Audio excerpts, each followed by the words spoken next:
So what did you do on your days off? How did you meet people? Well, I went out on days off. I went out with my friend Grethe, who I had met on the boat coming over to England. We became firm friends. She was a couple of years younger than me. Very, very nice girl. We're still friends today. They called us black and white because she had dark hair and I was blonde.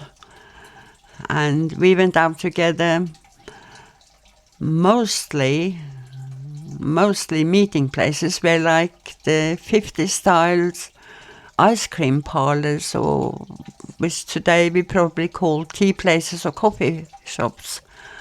But that's where young people used to hang out.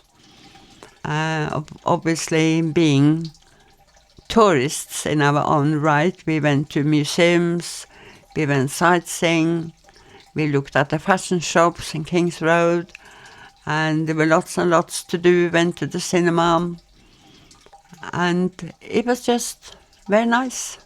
So where did young people in their 20s get together to meet up? Were there nightclubs, or was it just... I wouldn't know. I did not go to any nightclub or any club of any kind, except on the Norwegian National Day, 17th of May. I went to the Norwegian club in Trafalgar Square, London. Where did you meet your friends then? Was it more than just the ice cream parlors, or just ice cream parlors? And were they like 1950s style with the jukebox and the big kind of 1950s American style diners? With the Perhaps more like the American style. Okay. Yeah, being London, because as far as I can remember in Norway, they hadn't come that... Well, it's difficult. It's difficult to remember specifically Because what it was like, but... That's very 1950s. So yes, it was safe. It was safe and sound. It was these little meeting places, these little cafes, as we would call them today. Even in the 60s? Yeah, we meet up at a cafe. That was safe and sound. All lit up, all nice, all safe. And that's how it was. But of course, we wandered around. We were sightseers and tourists. We wanted to see changing of the guards. Buckingham Palace, we wanted to see the sights, which we did. Yeah, it was lovely, really nice. Because many people have said that London in the 1960s was the place to be for fashion and everything. It was New York, and it was London, and it was Paris. Yes, this was London had that style. Yes, this was 1963, so obviously we saw everything, but we were just working as au pairs. We didn't have an awful lot of money, and neither did we know people to take us around. So we did what we could on our own, and I felt we had a good time. All sweetness and innocence, I would say. Very nice.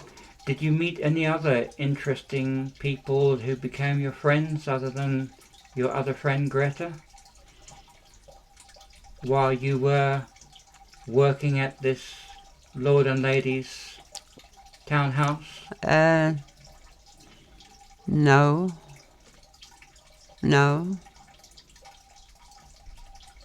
Nothing that gave a lasting impression. No, I may have met people, but no.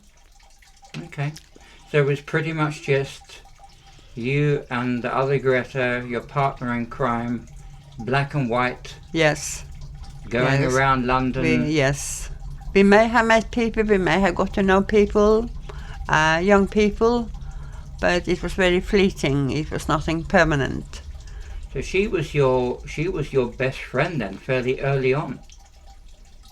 She became my best friend back then, yes. 63. She is still my best friend. Okay. In 2025. That's a long time. Yes, that is a long time. And where did you meet Grethe, the other Grethe, originally? On the boat coming over to England. And you met up with her again in London? Yes, we never lost touch. Okay. We never lost touch. But she also had an unfair experience by accepting a job as mother's help and was made to work all hours. And because I was a little bit older than her, a little bit more streetwise, I helped her and took her to an agency who helped her again to get a nice home where she could work as an au pair. So we helped one another, we supported one another, and we became very, very good friends. And we are today the best of friends. And please do watch my videos again and look forward to talking some more. All the best. Thank you. Bye-bye.